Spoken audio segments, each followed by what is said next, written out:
Hello out there survivors, and welcome back to another episode of Let's Survive Reviews. Today I am reviewing probably the most divisive game of the generation, and that is The Last of Us Part 2.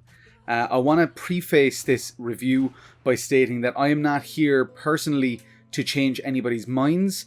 If you have a feeling towards this game and you are unshakable in that opinion, I'm not trying to sway you. I am just here to speak from a personal perspective as to my feelings about this game. But yeah, take on board that this review is a personal opinion and that is effectively it. But that is all I can really deliver to you. I can't objectively tell you what to feel about this game. I will say that if you have played it all the way through, not just watched a Twitch streamer or highlights, then please, I totally understand why elements of this game will not work for you. Do not think your opinions are invalid. There are definitely critiques to be made in and around when speaking about this game. But as I say, all I can do here with the platform that I have is talk about my own personal feelings on it, and that's what I'm going to do. The Last of Us Part 2, we can't really talk about it without talking about The Last of Us Part 1. So The Last of Us is, considered by many to be one of the greatest video games ever made. I personally absolutely adore it. I think the first game was one of my favorite stories that I've ever experienced. I do remember, and I'll be straight up honest about this because I do believe in honesty above all else. I do remember feeling a little bit sad at the end of the first game, mainly because I hated the idea that Joel lied to Ellie about what happened, because in my head I was like, if Joel really believed that what he did was not wrong, he wouldn't be lying to Ellie, he would tell her the truth about everything, and I just felt that lie, it betrayed all the trust that the two had built throughout the game. And I remember feeling very, I was actually kind of shook and upset when I finished the game. I've replayed the game a bunch over the years, and as it's gone on, I've just grown to love it more and more with each playthrough. And Joel and Ellie's bond is an incredible one, but we'll get more into that as we move into talking about the second game. But yeah, it's worth mentioning that the choice that Joel makes at the end of the first game, it's a very important choice. It's not our choice as the player, and that will come back into play as I talk about The Last of Us Part 2. But it's not our choice as the player what Joel does at the end of that game. I'm going to stop dancing around it because this review is going to be full of spoilers. So if you don't want The Last of Us Part 1 or Part 2 spoiled for you, this is the point where you can turn off the video. But when Joel makes the decision to save Ellie instead of allowing the doctors to try and extract a vaccine from her, he is effectively condemning the world, potentially. I can only say potentially because we don't know how the vaccine would have gone, whether it would have worked at all, but he has potentially condemned the world to save this girl that he's grown very attached to on this journey, who's become like a surrogate daughter to him. We all saw in that game how he lost his daughter Sarah and spent 20 years just an absolutely broken husk of a man, and he's finally found something, someone who makes him feel like that again. And it's a deeply tragic story. And it sets up, it is all, I've seen a lot of people, one thing as well is with this review I am going to reference some of the critiques that I've seen about the game, because I think the only way to really talk about why I personally liked it is to address some of those critiques. But I've seen some people say that the first game ignores, or the second game ignores everything that the first game did, and I would say that from the outset the core storyline does the exact opposite. It is very much embedded in the finale of that game. It's very much embedded in Joel's decision to save Ellie and kill the Fireflies. That is kind of the jumping off point right away for what this game is about. So The Last of Us 2 takes up about 4 and a bit years after the events of the first game. Ellie and Joel are living in Jackson with Tommy, Joel's brother.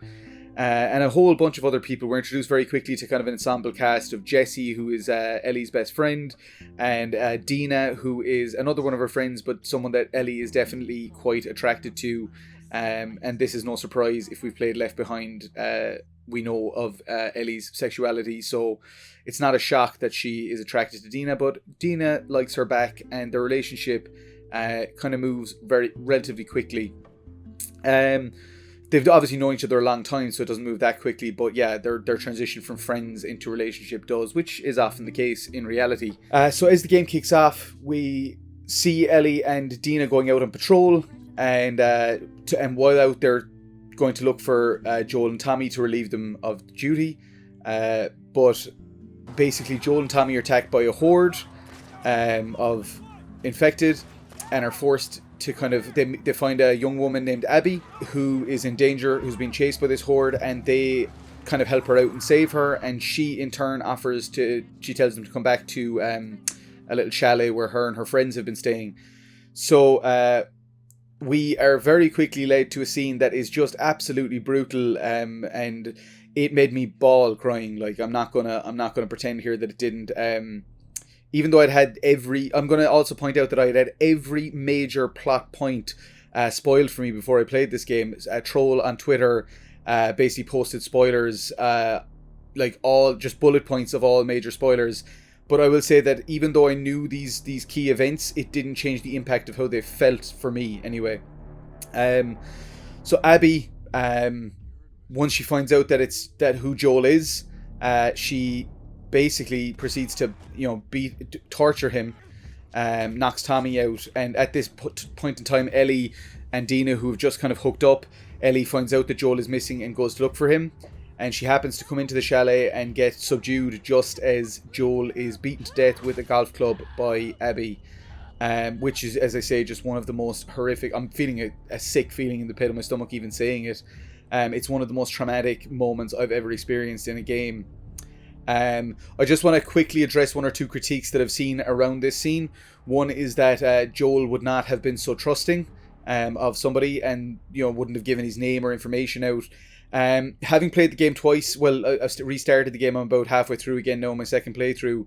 I will say that, no, not halfway, but a third.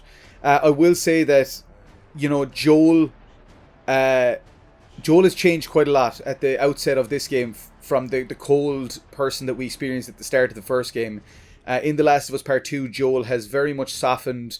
His relationship with Ellie, having his brother around, living in a community as part of Jackson, has definitely made him, a lot more warm and chilled out than he was when he was on the road and surviving for 20 plus years in The Last of Us Part 1. But yeah, and then also as to the fact of he wouldn't trust somebody that he just met, I have pointed out to people that if you look at the first game, when he and Ellie meet Henry and Sam, there's a similar moment, where Joel does kind of ease off and begin to trust Henry and Sam fairly quickly, and does offer information out. And just to add to this, I will point out that it's Tommy that does offer up information about Joel and him first. Joel doesn't.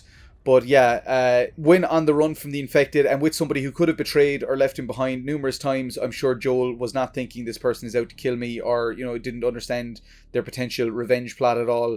Just thought, okay, let's try and save this person, especially considering the size of Jackson.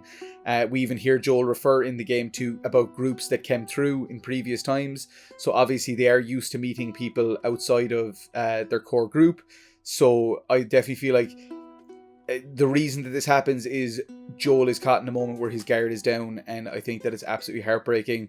But it's a very important moment to talk about as we move ahead with the story. Obviously, when Ellie sees all this, she watches Joel get his head caved in with a golf club. It destroys her. It destroys us as the players. We very much feel Ellie's rage, and to me, that's why this scene is very important. In this order, I've heard a lot of people talk about reordering the game structure. The reason I think it's so important here is because we have no context for what's happened, and we are just fueled by rage with what's happened to Joel, and we are with Ellie in her quest for vengeance as she heads to Seattle with Dina to exact vengeance on Abby.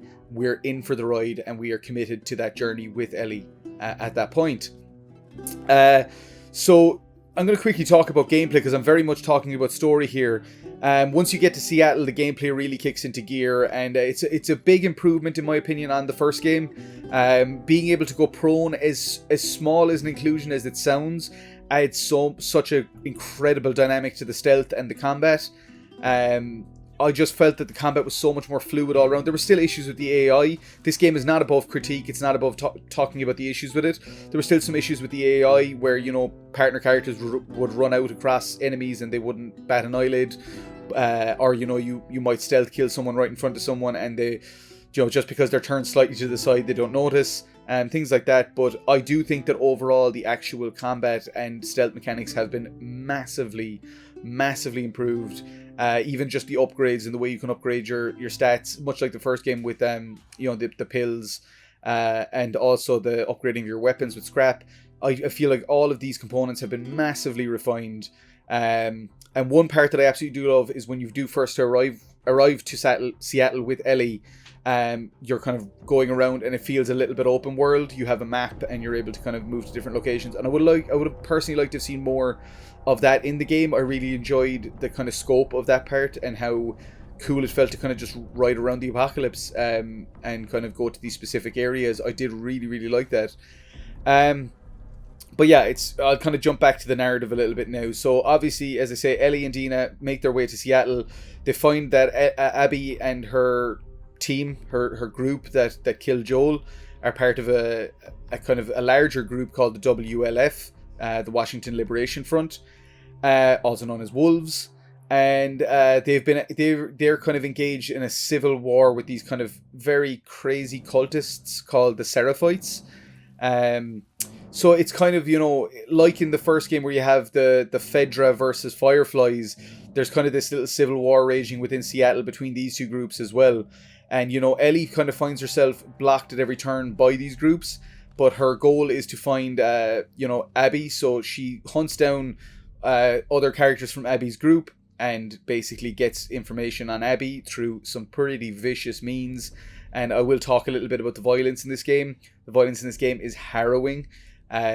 I do think that a lot has been said about the screams when when you kill enemy soldiers. People might shout their name or they might scream and cry. If you kill one of the ones that broke me was I killed somebody and they had a dog with them, a guard dog, and the dog started to whimper and cry and like nuzzle at its former owner, and that destroyed me. But I want to quickly say that while the violence does kind of hit you in the gut and make you feel a little bit ashamed of what you're doing, particularly in those opening sections, I found that as the game went on and you're introduced to the Seraphites and you're introduced to another group much later in the game called the Rattlers, that the violence in certain areas to me felt very justified. When you find out more about these groups and the kind of the awful things that they've done, like with the Seraphites, hearing that what they do to their people, I didn't feel quite as guilty or ashamed when killing. It always reminded me that you were killing a person. You were not killing a nameless NPC who had nothing. But I didn't feel the same kind of shock and disgust that I did early on facing the WLF and just hearing them on patrol talking about stuff like, did you watch this movie? Oh yeah, how's your son doing? All that kind of stuff. It really shook me at first. But as the game went on, I came to realize that some of these groups are really nasty, and so that changed my perception of the violence that I was inflicting on them. But yeah, Ellie goes about this quest. She tortures and kills a bunch of Abby's friends to find information about where she is, and in what is very much considered to be the twist that makes or breaks the game for people. Ellie finds Mel and Owen, who are two of Abby's accomplices. Owen was her former lover, who she recently had a tryst with, we find out later in the game, but Mel is his pregnant partner. When Ellie finds them, she tries to get them to reveal Abby's Abby's location. They don't, and in a scuffle that ensues, Ellie ends up shooting Owen and killing Mel, who she finds out is pregnant. And there's a little bit of a parallel here with the fact that Dina, Ellie's girlfriend, is pregnant with a child as well from Jesse, her former boyfriend. So in that moment, Ellie is repulsed. She vomits. We are right there with her. We feel awful. But again, I want to just point out here, because people say, oh my god, they tried to make Ellie the bad guy. Ellie's reaction to this tells us that she's not the bad guy. It also, when you look at that moment, Mel would have drove that knife into Ellie's throat in a heartbeat. So it was very much defense at that point. When Ellie fights back and kills Mel and Owen, it is very much defense. Similar with Nora. A lot of what I need to say about this game and Ellie's the violence that Ellie inflicts on people, it comes down to, is it a live or die situation? And if it's a live or die situation, you can understand and empathize why Ellie deals with the situations in the way that she does. So yeah, the big twist then is at that point when Abby turns up at the theater where Ellie's hiding out, and she basically shoots Jesse, which for me was every bit as, it was such a gut-wrenching moment. It really broke me. I really liked Jesse as a character, and it happened so quick that it absolutely destroyed me. And she holds Tommy hostage and gets Ellie to put down her weapons. And while Ellie is standing there and Abby tells her, I let you live and you wasted that opportunity, we cut, and we are now playing as Abby 3 days before. So right at the time that Ellie arrives in Seattle, we start off a kind of a secondary campaign as Abby. This is the make or break point for most people. I was in for the ride. As I say, I had everything spoiled for me, so at this point there was nothing to lose. I was in for the ride, and I was intrigued to see what they were going to do with the Abby story, Abby's perspective, Abby's storyline. And I personally thought it was fantastic. Now, as I say, I cannot speak for everybody, and if you cannot forgive Abby for what she did to Joel, that's fair enough. I'm not here, as I say, to change your mind or sway your opinion. What I found was, once I learned about Abby's past and, the fact that her dad was the surgeon that Joel murders, shoots in cold blood to save Ellie, that changed my perspective a lot, because Ellie has lost somebody tragically, but Abby has equally lost somebody tragically. And it makes sense then that Ellie's revenge quest very much mirrors what Abby had gone through in her quest to find Joel, and what she was willing to give up and lose to exact that revenge. But yeah, I like when we switch to Abby. I totally understand again why people might not, but I really enjoyed Abby as a character. I think that, a lot of people talk again about her being this kind of big buff character and using that as a negative, but I really felt like I'd never seen a character like this portrayed in this kind of media before, and I just personally loved it. I loved seeing a character who was more than the sum of her parts, who was not what she appeared on the surface. Laura Bailey did a phenomenal job as her in her voice acting. Likewise with Ashley Johnson, who absolutely just, if there was Oscars for games, I think Ashley Johnson should get one for her portrayal of Ellie in this game. But yeah, we play as Abby, who is back in Seattle, and finds out that Owen, her former partner, has gone missing, and that he was helping Askars, which are the Seraphites. He was helping a Seraphite and has gone AWOL. So Abby disobeys direct orders and goes out to find Owen with the help of her friend Manny. And some of the other characters that we've, from Abby's group, we meet and see again, like we meet Nora as Abby and stuff like that. But yeah, Abby goes and finds Owen and finds out what happened with him. That basically he couldn't kill a Seraphite because he just saw how this conflict was never going to end. This goes back to that cycle of revenge storyline. Owen wakes up to the fact that as long as they're willing to just, one Seraphite kills one WLF member, and then that cycle just goes on and on. This was something I could very much relate to, being Irish and kind of remembering back to the Troubles. I was a kid. I was born in 1983, and in the early 90s, I would often go to Northern Ireland with my dad, and seeing there was very much an idea of a lot of the people that were involved didn't even understand what they were fighting or killing for anymore. It was just a very much an eye for an eye mentality. So I very much felt that the way that the storyline between the WLF and Seraphites was handled was very, very interesting. But yeah, Abby basically is captured by the Seraphites and about to be killed in a very horrific, cultist, brutal manner. And she's saved by two former Seraphites, apostates as they're known within the cult, which means they've been expelled from the cult, Lev and Yara.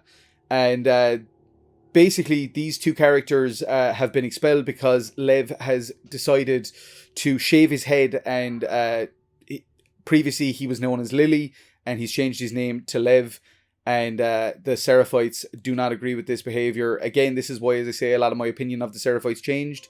And so they're out to kill Lev and Yara for protecting him. So Abby gets them to safety, but then very quickly realizes her guilt about... What I read from this was that her guilt about what she did with Joel in front of Ellie, plays on her as much as leaving them behind. that she ends up deciding to go back and try and save Yev and Lara. I think Lev and Yara. I feel like that there's very much a kind of I want to atone from the sins of my past, which kind of sets Ellie up as feeling a little bit like another Joel, in my opinion. And especially the dynamic and relationship that builds between Lev and Abby feels a lot like the relationship between Ellie and Joel in the first game. And I will also say that I've seen a lot of people say that there's not a lot of levity, or, that it's just bleak and miserable and nothing, there's no fun banter like there is in the first one. I would personally disagree. I found some of the interactions between Ellie and Dina just absolutely heartwarming. And it just made me laugh, made me smile. Same with Jesse. I found some of the interactions with Jesse absolutely fantastic. I also found some of the interactions between Lev and Abby really great. Same with Manny and Abby.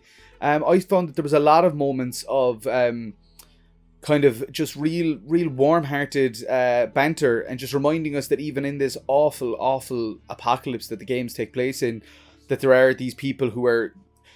The Last of Us feels like a series of stories about atonement. In the first game we felt like we had Joel atoning for the things that he had done for 20 plus years, and in this game I feel like we have Ellie paying for Joel's sins, is what it feels like, and Abby kind of having to atone for what she's done. But yeah, Abby basically goes to save, Lev and Yara, and ends up kind of having to go to the Seraphite headquarters, where she faces off against the WLF herself, and basically is officially, this is the end of it for her with the WLF. And also, there's an absolutely tragic moment where Yara is murdered by the WLF, and it's just absolutely gut-wrenching. And in that moment, you really see Abby step up and become Lev's kind of parental figure, or minder.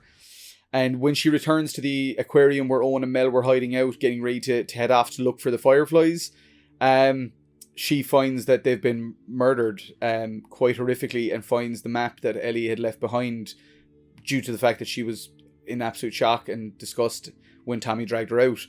And so, basically we get Abby then going and hunting Ellie again, looking for revenge. So Abby and Lev turn up.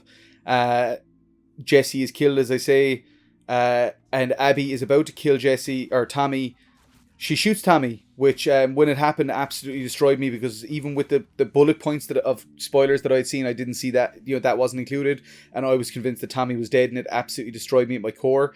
And then in what's just a bizarre turn, but just an incredible narrative device, we fight Ellie as Abby in a fight that is very reminiscent of the David fight from the first Last of Us. And we're forced, and it's such a... We're not forced, we make the choice to play Abby and have to beat the shit out of Ellie.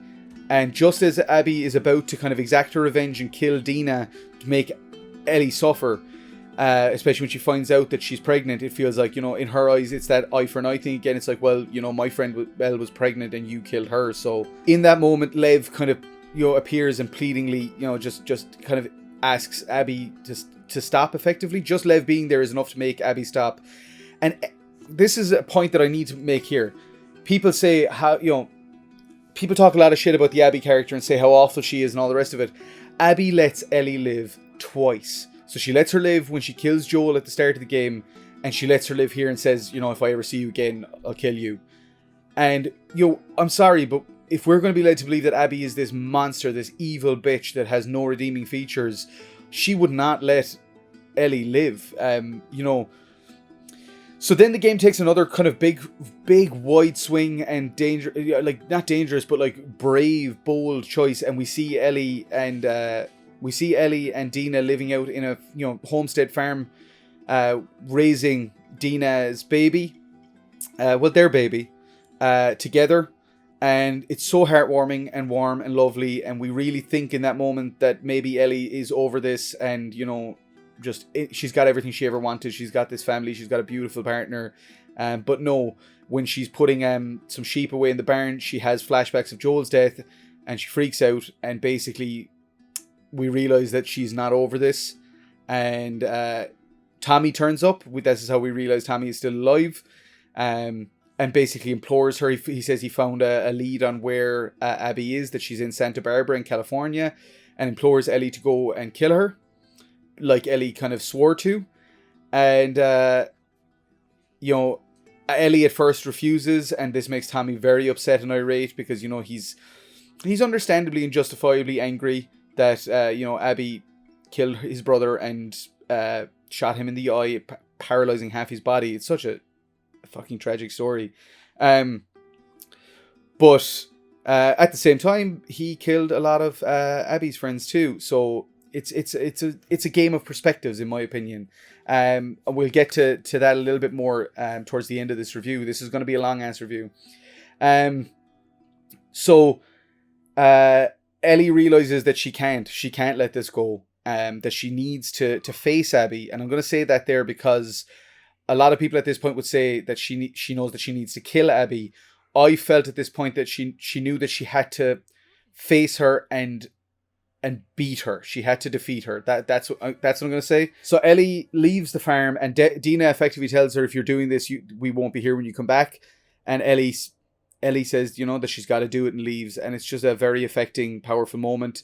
Ellie goes to Santa Barbara. We see, actually, we play a brief bit as Abby here where we see that her and Lev have found kind of evidence that the Fireflies might be on Catalina Island. So they make the decision to head there, but they're captured by this group that I mentioned earlier, the Rattlers, who are a nasty bunch of customers. They've effectively set up like a plantation and are keeping people as prisoners and slaves.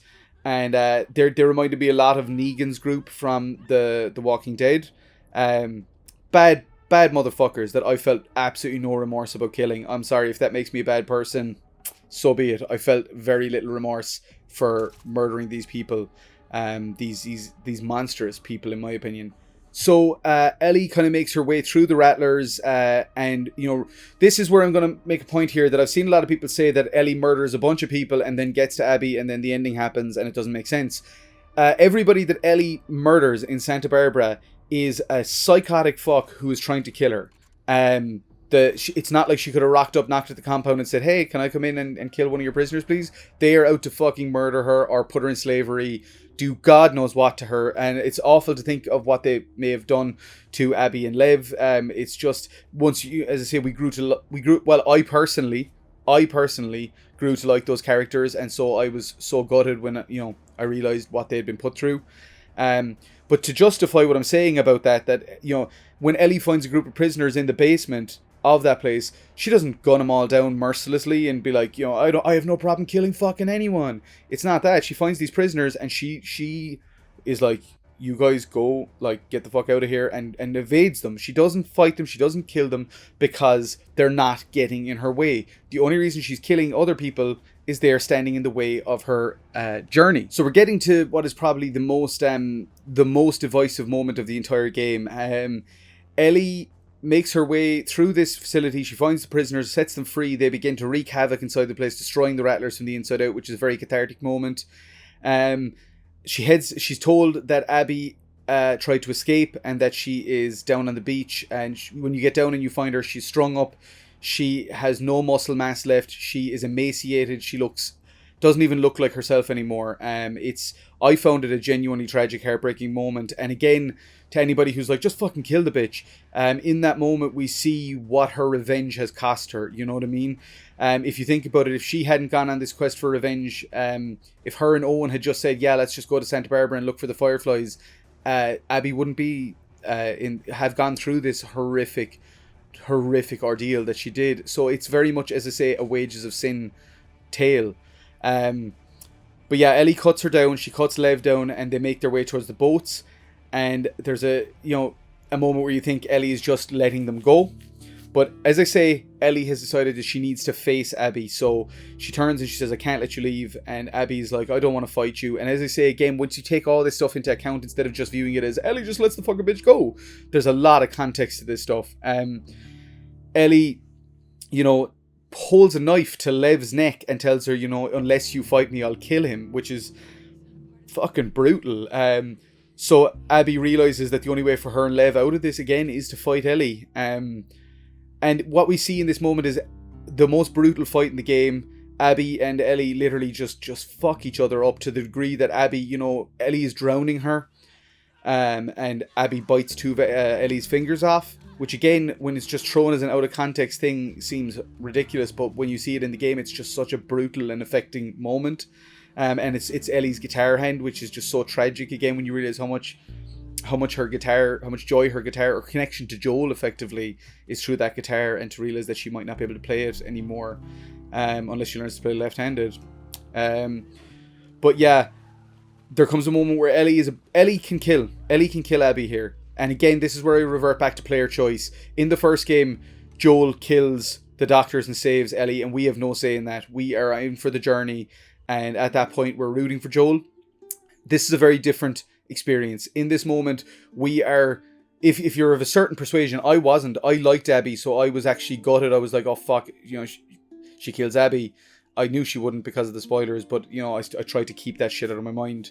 But yeah, I didn't want her to kill Abby. But again, even if you did, just like in the first game, you're not making that choice. The character is. If you're pissed that Ellie makes the choice that she realizes in that moment that effectively Abby has already been punished, like her quest for revenge, her friends have died, her and Lev have been horrifically abused and tortured, and Ellie realizes in that moment that killing Abby will just perpetuate this cycle of violence. There will be somebody out there who comes back for revenge, and she decides in that moment to let things go. And my read on that is that she realizes in that moment that she is angry at Abby for murdering Joel, but she's more angry at the fact that she will never get the chance to find closure with Joel, which I think, because their relationship was strained when she found out about Joel's decision in the first game. She was like, her and Joel hadn't spoken and everything, and she was super cold with him right up until the night before he dies. And again, it feels very much like a story about leaving things too late, mending bridges, trying to what I got from it was, I need to mend bridges with people before it's too late, because holding grudges and bearing ill will and revenge, it doesn't do anybody any good. And so many people have been upset by this arc, and as I say, I can't change your opinion on that. I'm not here to tell you that it's that you should or shouldn't feel a certain way. All I can tell you is that, much like when I saw Sympathy for Mr. Vengeance, which again is another story about revenge just being a cyclical, nasty, toxic thing, or Old Boy, basically the whole Vengeance trilogy by Park Chan-wook, there's this in those stories, revenge is always shown to be flawed. When you use violence and exact revenge on somebody, there's always going to be a violence and a revenge that comes back on you for that. And so it felt like in that moment, the only way for Ellie to truly find closure was to let Abby go and kind of go, like, work out her feelings about her and Joel herself. And look, if you felt that wasn't a satisfying ending, that's totally fine. I'll tell you that I bawled my eyes out. I was in absolute bits. It just reminded me, as I say, of all the relationships that I have to look back at and potentially fix in my life. And yeah, I thought it was one of the most impacting and affecting stories I've ever played. I felt like we were drip fed the information that we needed when we got it. Like, as in, every time that we got this bit of information in the game, that it was at the right moment. Like when we found out Abby's father was the surgeon, when we found out about the dance and the kiss with Ellie and Dina, and how Joel reacted to that, and when we found out that Ellie went back to the hospital and Joel, she how angry she was at Joel. I felt that the game was, for me, paced incredibly well at delivering these moments, when you needed to know them, to give you to make you understand and empathize in those situations. I have said that I do not think it's a perfect game or beyond criticism. I think that there are several plot points that can be critiqued. I do remember kind of groaning a little bit when Dina announced that she was pregnant during the fight she was having with Ellie, when she found out Ellie was immune. I just remember thinking, oh Christ, like it felt like Ellie has a shocking thing to reveal, and now Dina has to have a shocking thing to reveal. I will say that again, as the game went on, I understood the decision for why Dina was pregnant so much more, because it gave Ellie, as I say, that she had something to go back, or something to live for, something to be around for, but she still forwent that to get closure. And that's, I see a lot of people saying she gave everything up for revenge. I don't know if I call it that. I would say she gave everything up to find closure. And finding Abby and facing her was what gave her that moment of understanding. I could have killed her. I could have fucking ended this. I could have, I could have made her pay for what she did to Joel, but I chose not to. This is over. I have walked away from it, and she's let me live twice. I've let her live. That is it.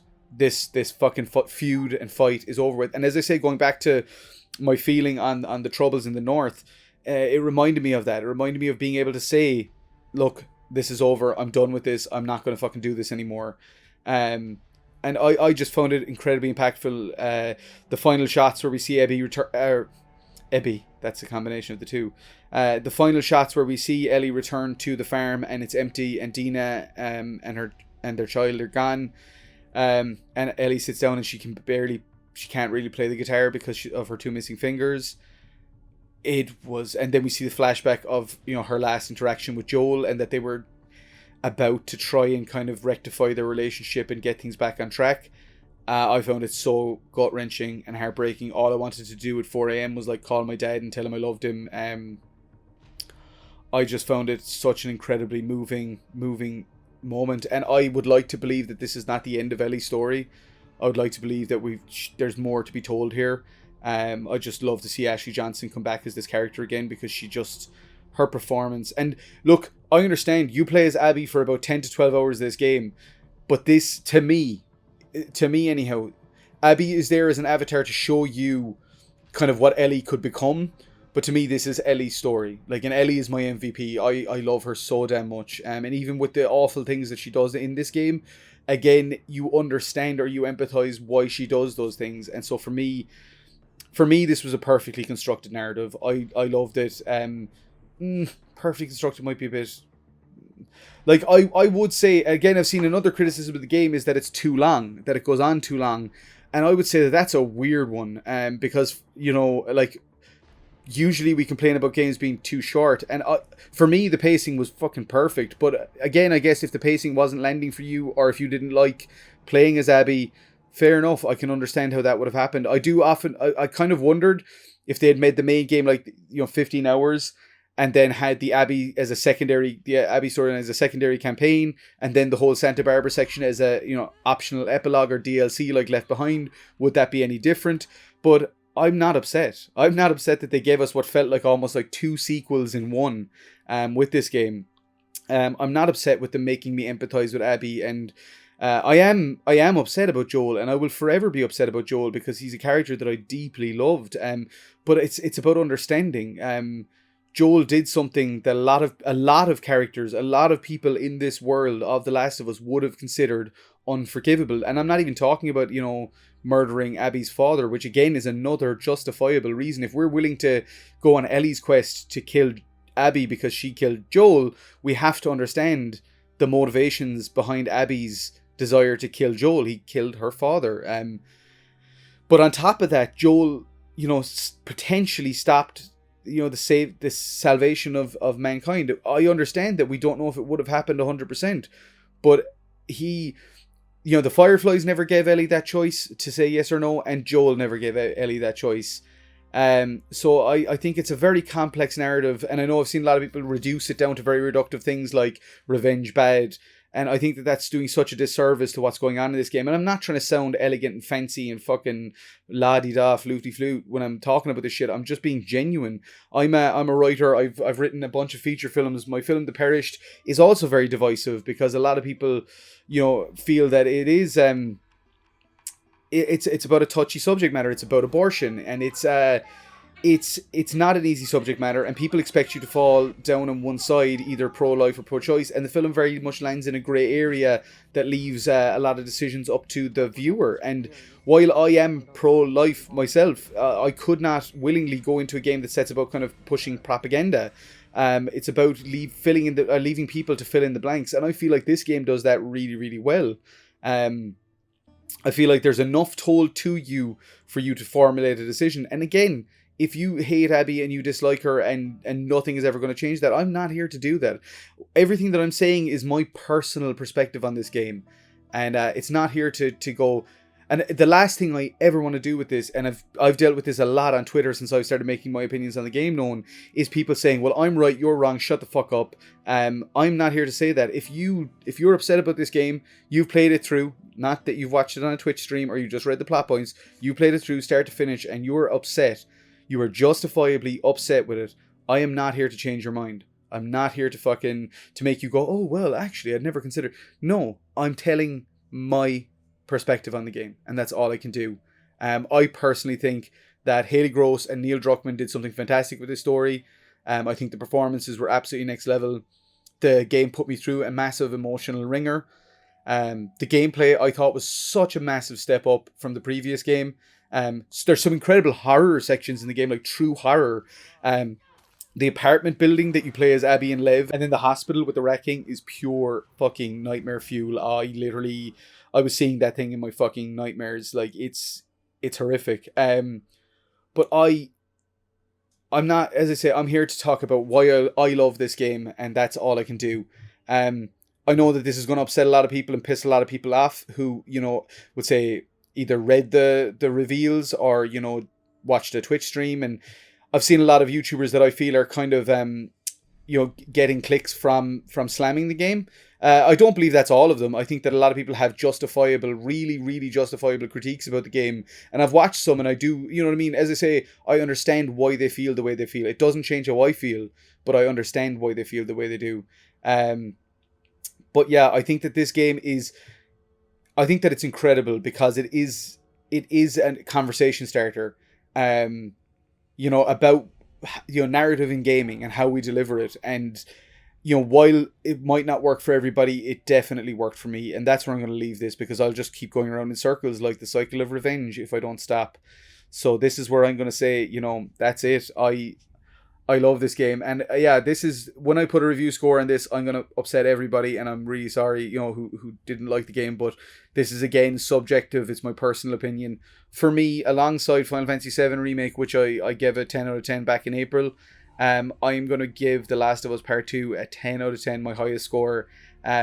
There's a lot about the game that doesn't necessarily work perfectly, from a narrative perspective, from a gameplay perspective, but as an overall experience, and I can only take it as the sum of its parts from start to finish, and I'm now playing, as I say, my second playthrough, I found this to be just an incredible, incredible story that is, again, feels to me like it's a story that couldn't be told in any other medium, because the passive act of watching, to me, does not equate to the feeling that you get interacting with a game. Only a game can truly put you in the shoes of another character, whereas a movie, in my opinion, can't. It can't make you feel what that character feels. So yeah, I adore this game. I'm going to be playing it basically probably every day up until Ghost of Tsushima comes out, which is my next big high profile game that I'm very excited about. But look, I'm going to say, leave, comment down below, but I'm going to ask you to please keep it civil and not just post hatred and nasty things, because I'm sorry, but I'm exhausted from seeing all that on Twitter. Please, let's discuss. If you disagree with my opinion, which is totally fine. I'm not here, as I say, to tell you how to feel about this game, and I would appreciate if you felt the same way towards me and didn't tell me that my opinions were invalid. I felt what I felt, and there's nothing can change that. I'm sorry, but I would like to discuss, what it is about the game that lands for you, or what it is about the game that doesn't land for you. But yeah, I could not be any more happy personally with happy is a big word. I was, as I say, emotionally battered, but I knew I was getting that going into this game. I wasn't expecting this to be happy sunshine rainbows, Joel and Ellie ride off together into the the wilderness. I had set my expectations. I've seen a lot of hatred aimed at Neil Druckmann and Haley Gross and Ashley Johnson and Troy Baker and Laura Bailey, and I think it's super unwarranted. If you didn't like the game, I'm really sorry. I'm really sorry that this game had a negative impact for you, but please don't harass the people that made it. That does not feel kosher to me. I have had plenty of experiences. Halo 5 was a massive letdown for me. I thought it was such a weak game. I never once, tweeted at Microsoft or at the game developers telling them, I think this is garbage. How dare you do this? How dare you ruin this franchise? I just went, shit, I didn't enjoy that. Oh well, I'll move on. I'll wait for the next Halo and see how that goes. I just wish that, it's 2020, and I wish that we were at a place where we could just accept that these are the stories that are being told, and if you like them, great, and if you don't, that sucks, and let's discuss, but let's not just jump to straight out hatred and vilifying of people for their thoughts. Like, as I say, calling me names or attacking me personally for the fact that I like this game is like, what's that about? And likewise, attacking people who have real justifiable critiques about the game, and calling them names and telling them that they're wrong. What is this doing for anybody? It's creating that endless cycle that this game is about. And yeah, I just think that, can we not just, I know it's probably a very well-worn trope at this point, but can we not just agree to disagree? Can we not just step back and say, okay, like, let's have a discussion about this, or just say, okay, cool, let's wait for the next thing. But anyhow, as I say, this is will go round and round in circles, and instead I'm going to finish the review up here. Huge thank you for me personally to Naughty Dog for The Last of Us Part 2. I think it was, for me, one of the most seminal experiences I've had with gaming. I cannot wait to... I have friends who are playing it at the moment, who I've been kind of interacting with along the way. A few who have finished it, and a few who haven't. And I'm just so looking forward to those conversations to be had. And I know it won't land for all of them. I know that some of them are going to have very different feelings to me on this game. But whatever the case, I just cannot wait to discuss it. Because that's what this game has done really well, is it's opened a platform to talk about narrative. And as a writer, I truly appreciate that. So that's it. That is my Last of Us 2 review. I want to thank you so much for sticking around and watching it. I know it was a long one. I had a lot to say on this game, and I wanted to kind of point out, as I say, some of the critiques that have been leveled at it, and just my perspective on why they didn't affect me. But yeah, if you liked the video, which I'm sure this is going to be my most disliked video to date, but if you did like the video, please hit that thumbs up, and yeah, as I say, get involved in the comments. And if you're open to discussion and like this kind of content where, it's where we are willing to talk about stuff like this, please hit the subscribe button and stick around, because, that is the entirety of why I'm doing this channel, is to open discussion. I'm not here to shut anything down. I would ask, I mean, as I said, this is a spoiler full review, so there's no, I'm not going to tell you not to put spoilers in the comments, but can we just please, as I say, keep things civil. That's it. This game has put me through an emotional ringer, and I'm going to go call my dad and tell him I love him. And yeah, as per always, you guys, look, let's survive together, as hard as that might be. We're in the land of COVID-19, which is almost like a precursor to The Last of Us. But let's survive together, and peace out.